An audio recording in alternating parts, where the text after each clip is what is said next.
talking today about making engaging online courses. And we often hear about how important engagement is of learners. And so I'm going to speak directly to that. So just to back up a little bit though, we're often told that there are really fundamentally two different approaches to how we communicate material when we're teaching. We can have student-centered materials, or we can have sort of teacher-centered materials. In other words, we have either the students are actively working with and engaging with the materials, or we have more of an instructionist approach where the teacher is communicating the information. Now, we have long been told that active learning is really where it's all at. That's where the student is actually getting that information into long-term memory.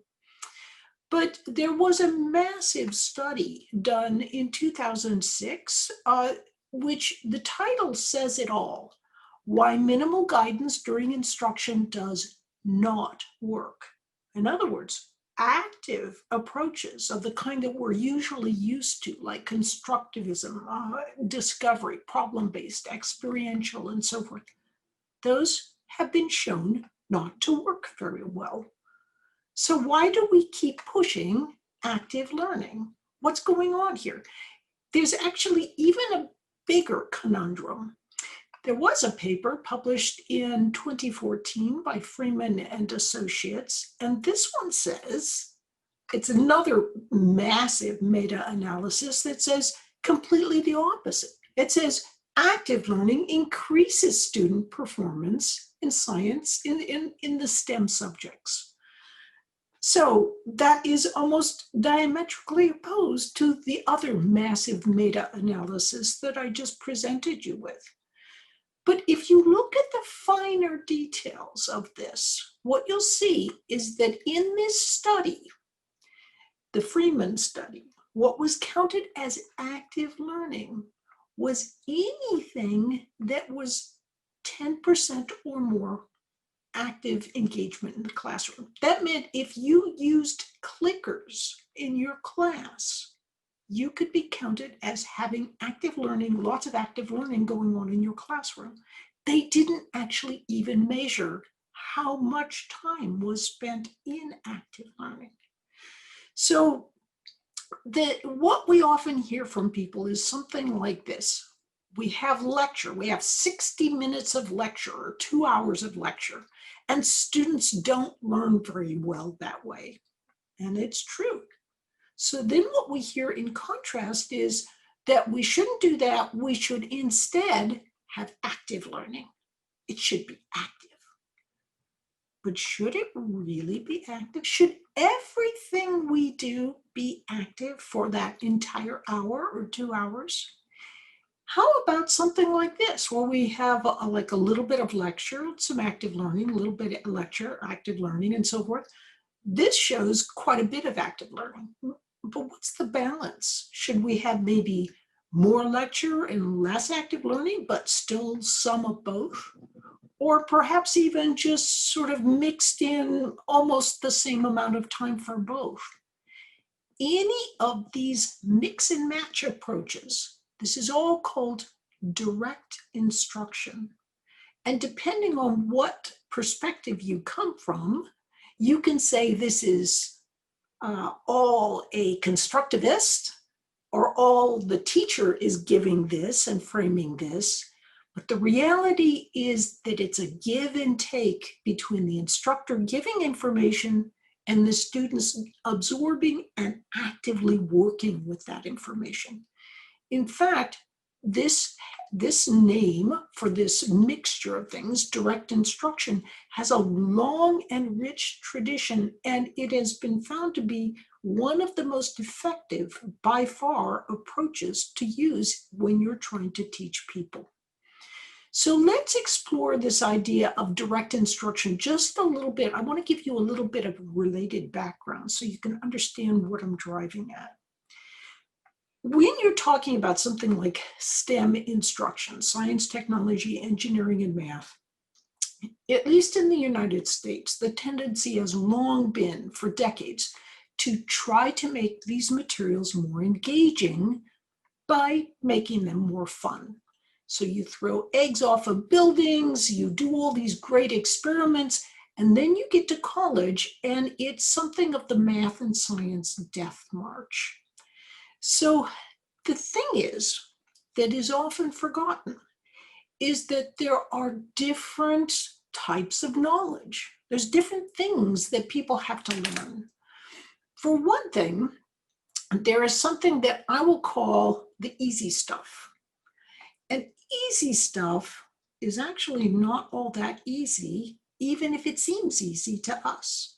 So for example, recognizing faces. We can do that within days of coming out of the womb. We can start recognizing faces, but it's taken many, many decades for artificial intelligence to be able to do something similar. Likewise, we are pre-wired to listen to and absorb and pick up our first language. That is a tremendously difficult task, but we can naturally pick it up without even any real instruction other than just listening to it. Now, this easy stuff that's acquired so simply without even any explicit instruction, it has a sort of a formal name. It's called biologically primary knowledge by the individual David Geary, who devised these initial theories that have since borne up by many who are working in neuroscience. And all this easy stuff is as opposed to what I'll call the hard stuff. And hard stuff is stuff like reading or writing. Our brains did not evolve to read a textbook or actually try to write something. We never had to do that on an evolutionary perspective. And that perhaps is part of why conditions such as dyslexia, which make it more difficult to read, are so common. So it's also things like doing math. We're not geared to do mathematics. I mean, we didn't have to do it on an evolutionary basis. And what happens for reading, writing, and math is we actually push old ways of like learning and identifying faces and so forth. We push that to the side and we grow in new neural connections that allow us to expand on this capability and learn things like reading and writing and math. We actually have to rewire our brains, and it is not easy to do this. So we have to repurpose circuits that were initially designed, so to speak, to pick up other pieces of information. And this more difficult to acquire information is called biologically secondary knowledge. Now, what this really means for our purposes is you can't always make things just as fun as when kids were children. And you can't always teach everything by just having people engage with one another. Is engagement, as in the idea of speaking and working with others, important? Absolutely. But it's absolutely critical as well that you have a good explanation of what you're trying to teach in order to help students to start rewiring their brains. Now, so Gary's work has shown that in essence, if you look at the type of material that's being learned, you can have sort of on one axis, you could have the easy versus the hard stuff. And then so we've got the biologically primary versus the biologically secondary material. And then we can say, well, how does that correlate with the amount of direct instruction? That is, that way of teaching with a little bit of explanation, active learning, explanation, active learning, and so forth. what happens when we correlate with the amount of direct instruction, where it can be that direct instruction can be very low, which is in student-centered or discovery-based types of learning, or it can be higher, as in when the instructor is actually providing information along with active learning. As it turns out, when you look at all the data, it's kind of indicates a trend like this. The more difficult the material, the more biologically secondary it is, the more important it becomes that we have direct instruction as opposed to only active learning, or as opposed to only lecture. Having this sort of a little mix up back and forth is really quite important.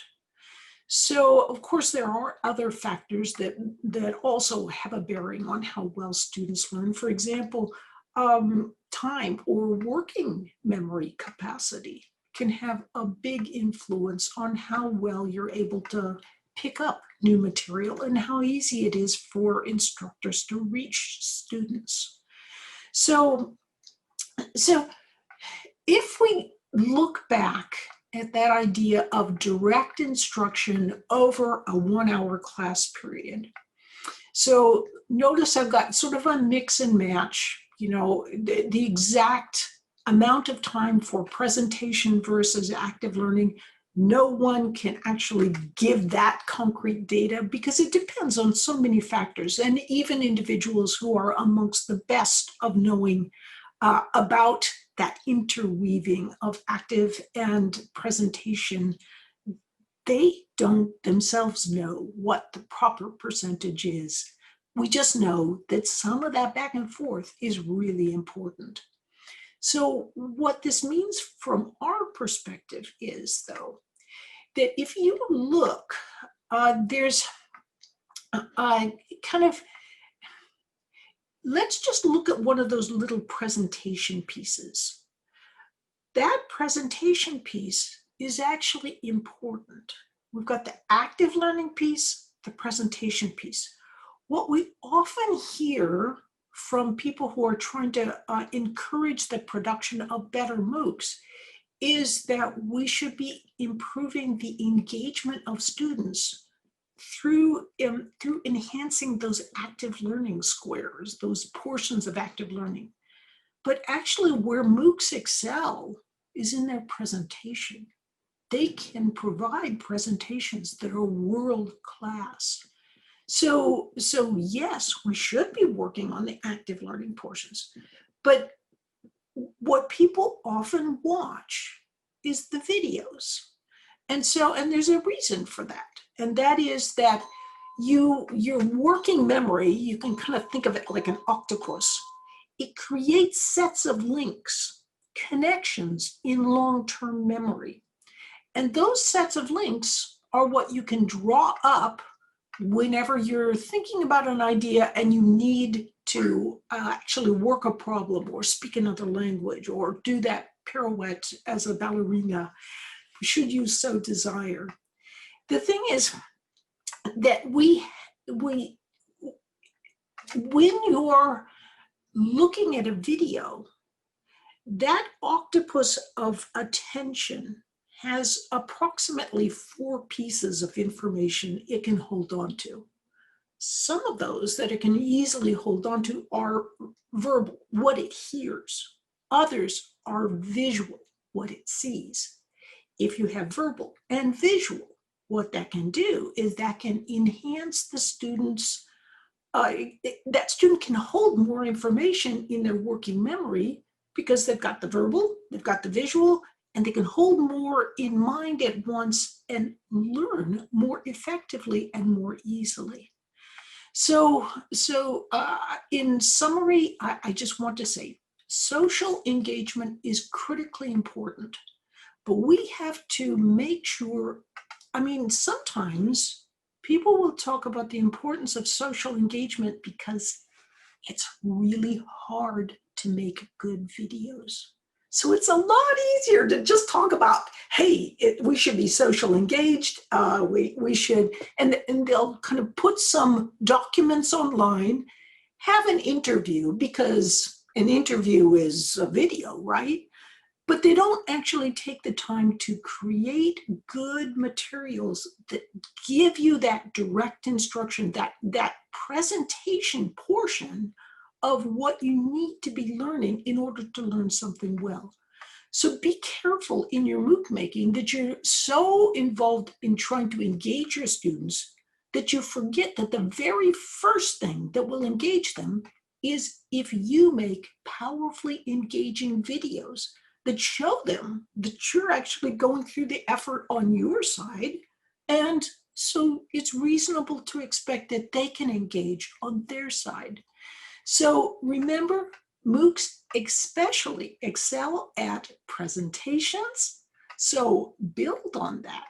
Start improving those presentations. Keep in mind that idea that building something with a little movement, with attention to what grabs people, is what's going to help be the first thing that people will identify as something that is powerfully good about whatever you're trying to teach.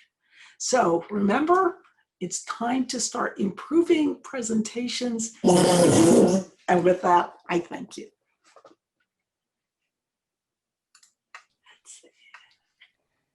Thank you, Barbara. Okay. I enjoyed a lot your talk. Is there any question in the room? I have different questions regarding engagement, because you mentioned that in the last years there is a tendency to engage more with fun, and I saw in gamification. You mean gamify the courses, or what do you mean with put fun into the virtual courses? What is the meaning of the engagement through making, more fun or something? So I am not saying turn your MOOC into a playground. I'm saying get serious about something that is a production that grabs people's attention. So if you're doing something about electromagnetic waves, start with a hook. So start with, there's some, gosh, you could have someone writing on an electromagnetic wave as if Einstein, and then kind of go on from there. In electromagnetics, there are fantastic visuals that you can show, and animations of what's going on. So what I'm not talking about is make everything all funny, but what I am talking about is tiny bits of humor can greatly enhance students' desire to even be in the course and their enjoyment of the course. So that doesn't mean every minute has to be funny.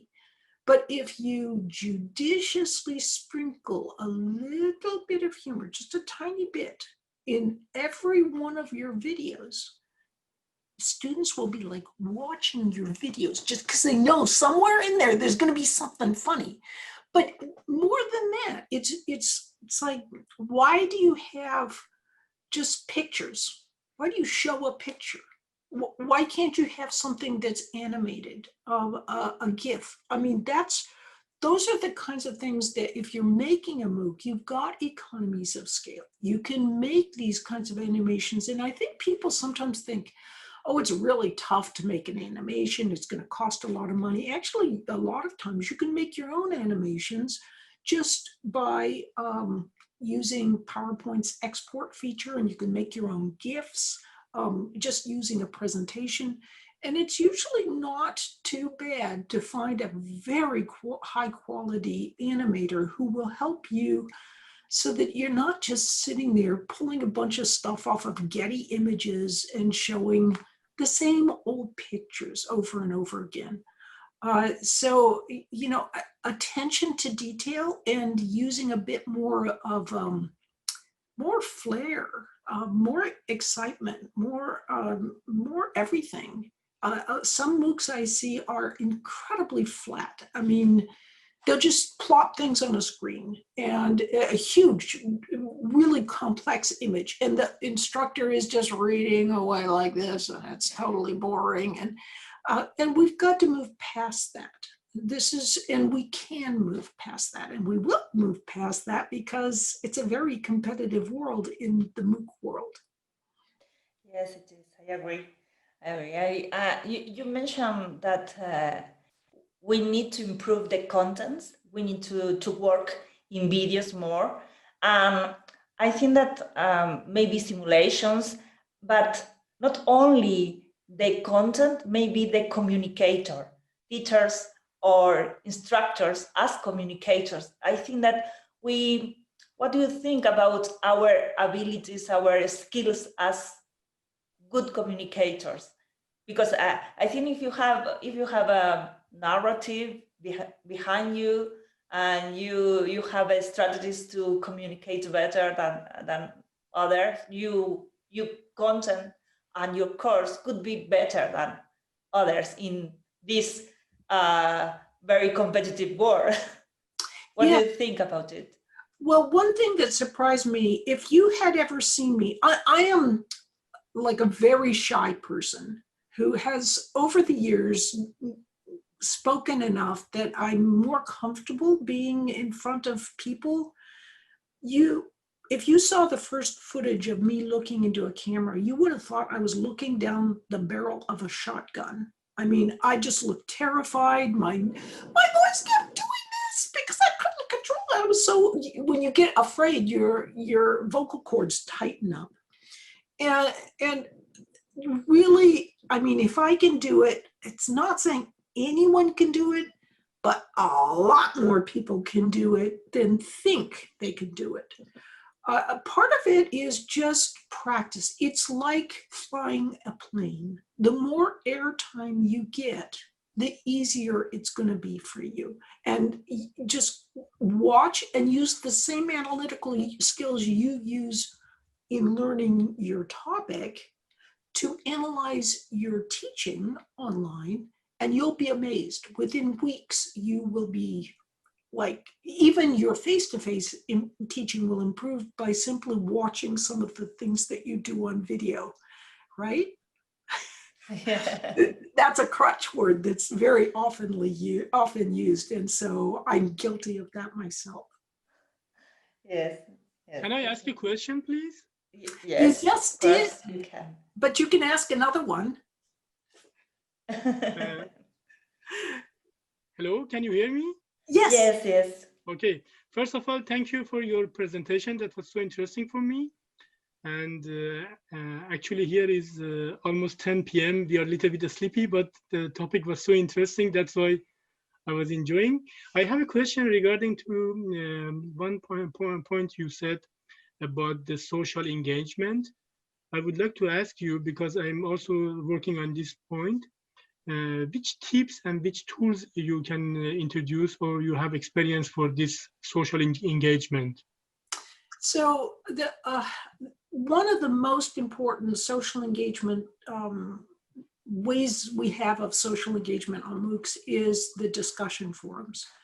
The most powerful trick I have found for discussion forums is that within your videos, somewhere within it or at the end of your video, say something a little bit humorous and pose a question that is relevant to most people in the class, and ask them to go off in the discussion forum and discuss it. You will be amazed if you say within the video to go to the discussion forum instead of just having a video and then afterwards posting something that says go to the discussion forum.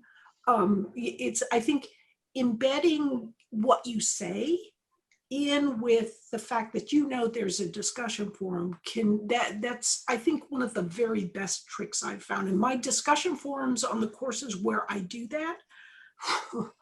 they're crazy. And what do you think about the cultural engagement? The cultural engagement? Yeah.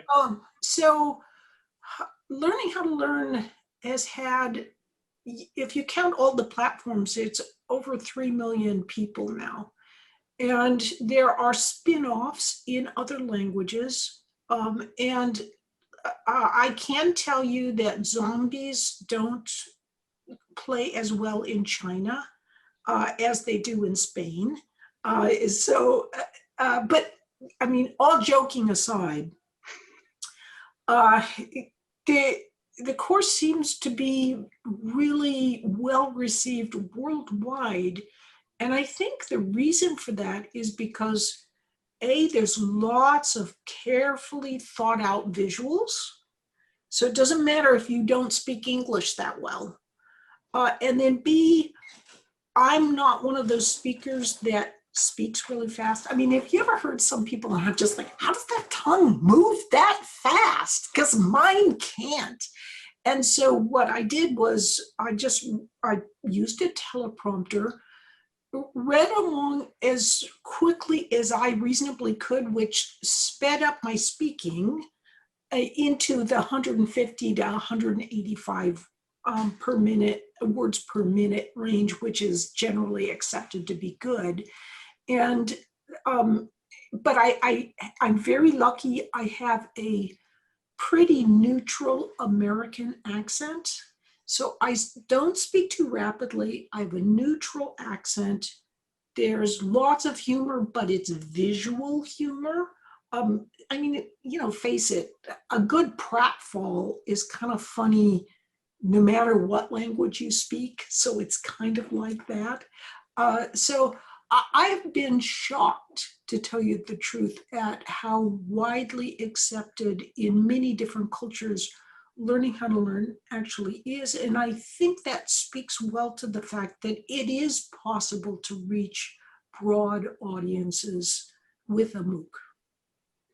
And my last question is, which kind of challenges did you face before, and which kind of challenges you can forecast for the future? Oh, okay. So is this individually or sort of from a bureaucratic perspective? I think individually, because I'm talking about your, your experience. Oh, I think individually, the biggest challenge was I was very, very lucky. So my co-instructor in Learning How to Learn is Terrence Sanowski, who's a very well-known neuroscientist. If you're a neuroscientist, everybody knows, pretty much most people know him.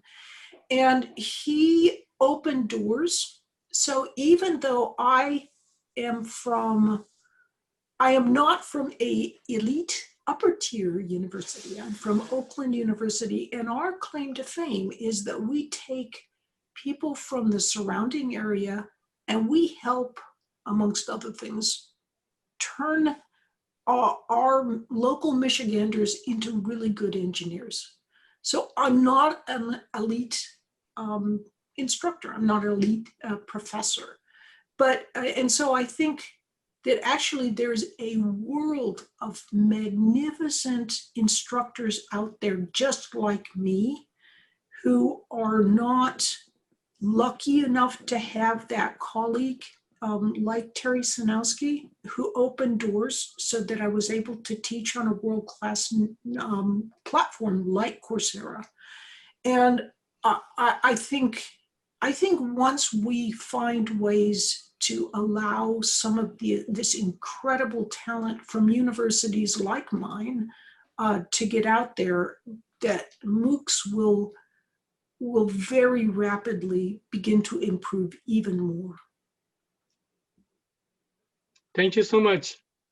Thank you. Another question? Well, yes, thanks, hello. Barbara, for your presentation. It was terrific. Oh, thank you. Edmundo, do you want to say something to present Yes, the next?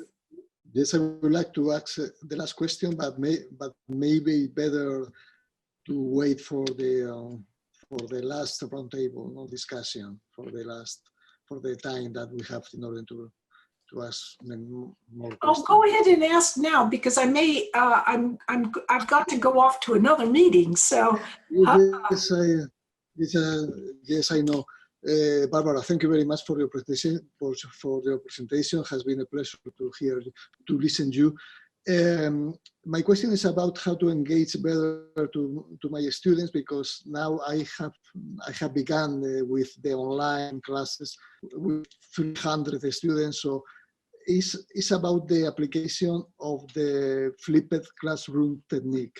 So which kind of material do you think is better to assign as homework to the students, video, reading text, etc., in order to have more engagement in classes? Because when I try to solve doubts with them in the classroom, I think that a few of them have read the text.